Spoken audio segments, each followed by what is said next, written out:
araw ng linggo, ako naman ang duty. Kauwi ko lang ulit galing ng trabaho. Medyo na 2 linggo rin bago ako makabalik. Dahil maaga ako nagising, naisipan ko na agad magluto ng almusal. Nilabas ko na nga rin pala yung baboy.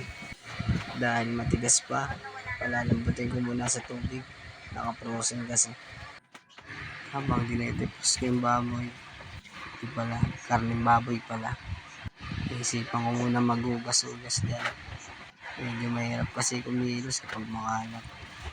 Tsaka gusto ko lang malaman nila kahit lalaki kami, kaya rin namin gawin yung mga gawaing bahay.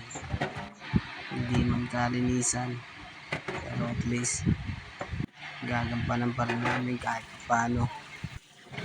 Sarap lang kasi sa pakiramdam na tutulungan mo yung asawa mo kahit paano. Kung umuwi kasi ako ng bahay, kusina agad ang tinatakbuhan ko. Ito kasi magiging masaya.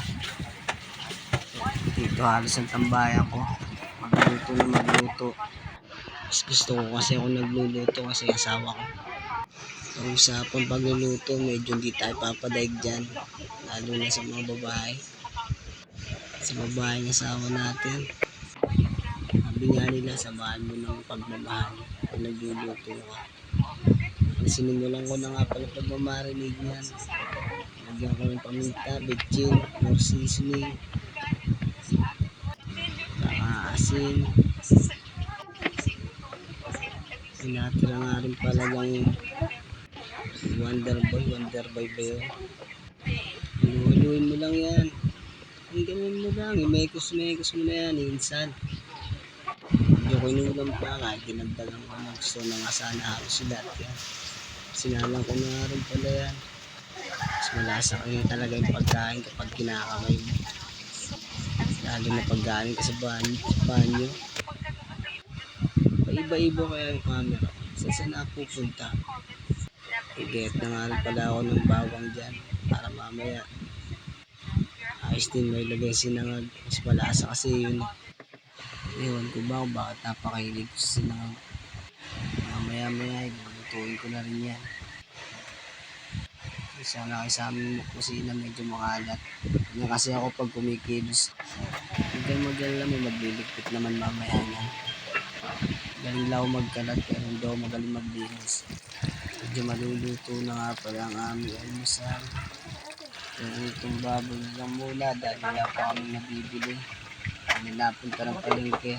Pero kung totoo, hindi talaga namamalengke pang asawa ko. Hindi na kasi inaantay yung pag-uwi ko. May dala na akong isda kasi kita nyo naman, nagpipindot pa ako dyan. Mahirap kasi magpa-video, patong doon, patong dito. Sariling sigat ko lang muna.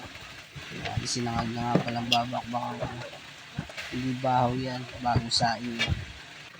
Naamoy-amoy ko na rin. Nilagyan ko kasi ng suka. Kasi medyo parang mapapanis daw.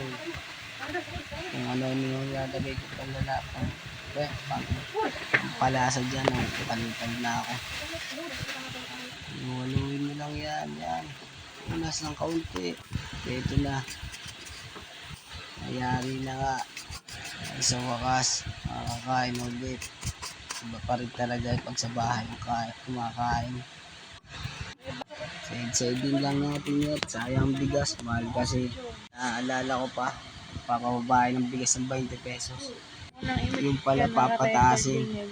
Kaya minsan, ang hirap mamuyala. Galing lang talaga sa pangako. Hindi pa nalala. Papogi mo na, papogi. Yun. Papogi. Salamat. Paano magpapogi?